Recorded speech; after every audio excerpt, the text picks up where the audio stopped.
Vladislav est un ancien prisonnier de guerre qui a survécu au geôle russe pendant plus de 3 ans. Il est en repérage pour un événement qu'il organise le lendemain, une partie de laser game avec d'autres vétérans. Lieutenant dans l'infanterie de marine, il faisait partie des défenseurs de la ville martyre de Mariupol lorsqu'il est capturé par les Russes en avril 2022.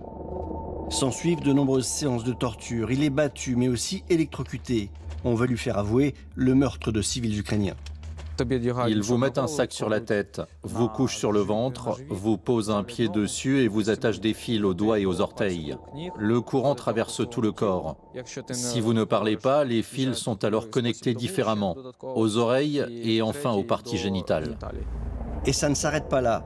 Vladislav a un frère jumeau, Stanislav, lui aussi capturé et toujours emprisonné. Les tortionnaires décident de réunir les deux hommes qui ne se sont pas vus depuis leur arrestation.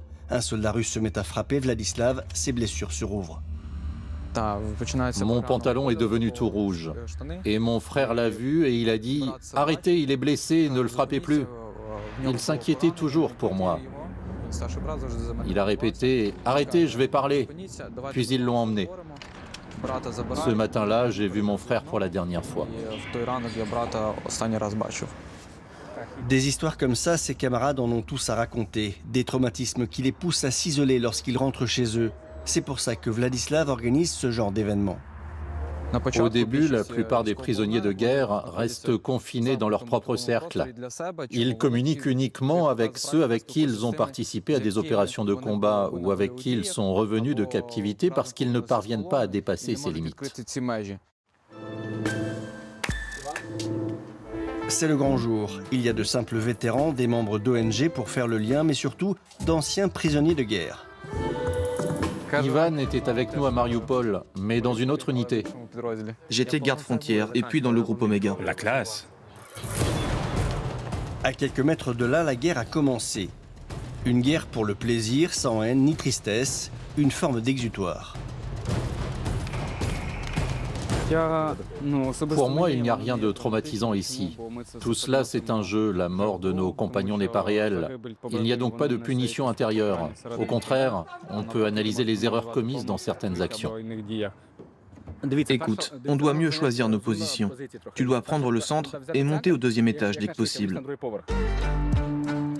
La guerre, la vraie, Vladislav y pense tous les jours. Il n'attend qu'une chose, retourner au front.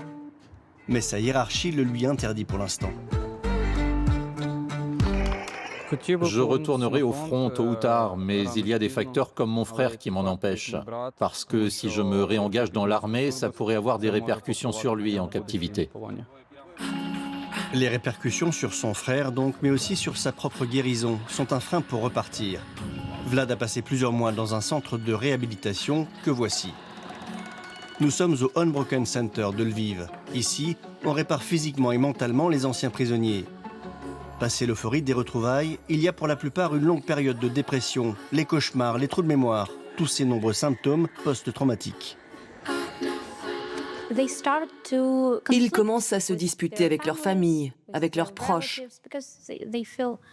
parce qu'ils sont en colère. Mais c'est contre eux-mêmes, car ils ont l'impression d'être incapables de faire quoi que ce soit. Les Russes sont des animaux. Ils n'ont aucune règle, absolument aucune. On nous rapporte des histoires horribles. Certains pensent qu'ils peuvent oublier, que la vie continuera et que le temps effacera tout cela. Non, ce ne sera pas le cas. Il faut traiter ces traumatismes.